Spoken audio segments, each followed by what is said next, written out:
This is all wrong. I shouldn't be up here. I should be back in school on the other side of the ocean. Yet you all come to us young people for hope. How dare you?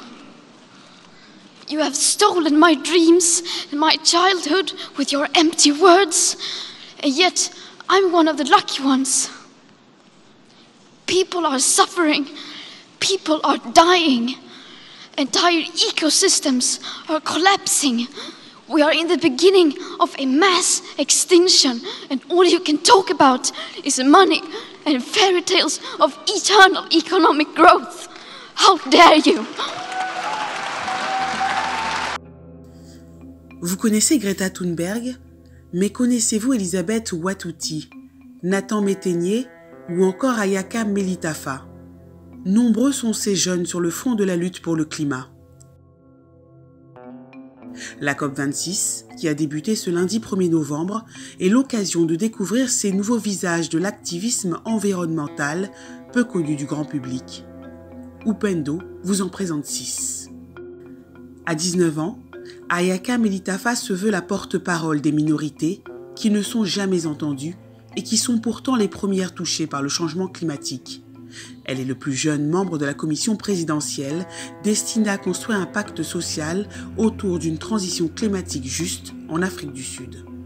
If we do not actually give care to this climate change or the crisis that we are facing at the moment, that means nothing will really get better, because we see the floods, we see the drought, and that's making other socio-economic problems worse. So definitely what I wanted to do today was make sure that the President knows that climate change should be incorporated in the SANA, and he should be doing more to make sure that the implementation of the policies that are already in place to combat climate change are put in motion, because there's a lot that South Africa can do as a developing country to lead the action, to lead the transition to a 100% renewable society. Climate change and the ecological crisis, the climate crisis, is something that we need to tackle head on, especially as South Africa, and especially because of how high that we are reliant on coal.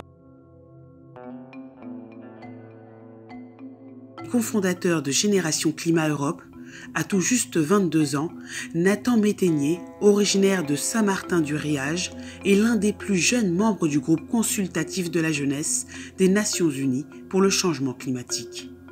Et nous, les jeunes aussi, on s'empare de ces questions. Par exemple, l'important, c'est de penser l'énergie pour répondre à la crise sociale et environnementale que nous vivons. Plus de solaire, plus d'éolien, mais surtout, par exemple, redonner sa place à des objectifs d'efficience énergétique ambitieux.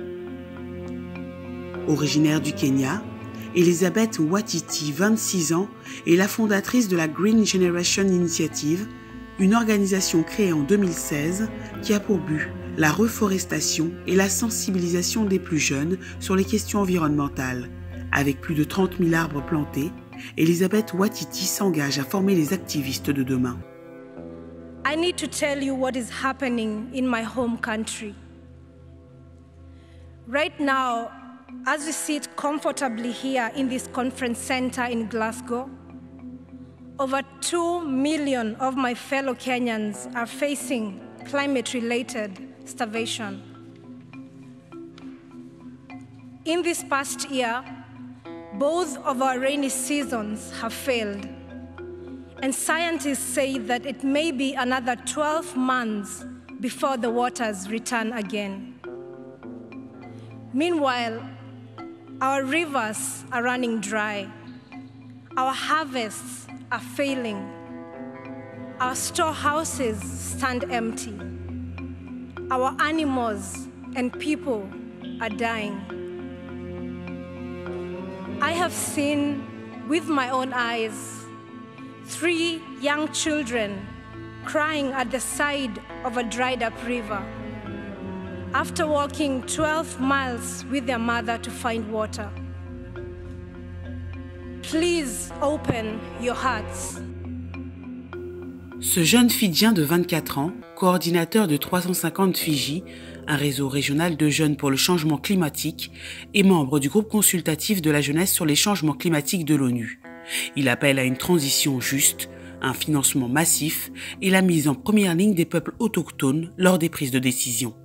One of the biggest difficulties with youth networks at the moment is finding ways that we can influence policy and decision makers in a way that is effective. Bolabanaka everybody, my name is Ernest Gibson. I think youth play an absolutely vital role in ensuring the achievement of the SDGs globally, largely because youth make up such a large percentage of the population, but also youth make up a significant amount of people that are currently active and working towards the achievement of these goals. And so I think because of the drive and passion of youth and youth networks, as well as the vast reach of youth capacity, I think they are an extremely integral role to the achievement of the SDGs. Avocate et militante des droits de l'homme, à 29 ans, Paloma Costa promeut un accès à l'information des peuples marginalisés et se bat contre la déforestation des forêts protégées de son pays, le Brésil. In Brazil, we don't have climate education, so when I started my internship at Instituto Socioambiental, I saw the data about how indigenous communities and territories protect the climate, and I started freaking out.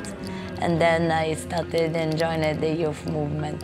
My hopes for COP are really that we, after all the event finishes, that we come up with a real commitment from all the leaders that are present here and the decision makers, that they real commit, but not only public, but that they come back to our nations and really compromise and take this responsibility further. Djiby Nyang, 34 ans, dirige la branche sénégalaise de l'association Jeunes Volontaires pour l'Environnement, à l'origine en 2013 de la loi contre le plastique. Il mène des actions de reboisement et d'agroécologie, mais également de gestion des déchets.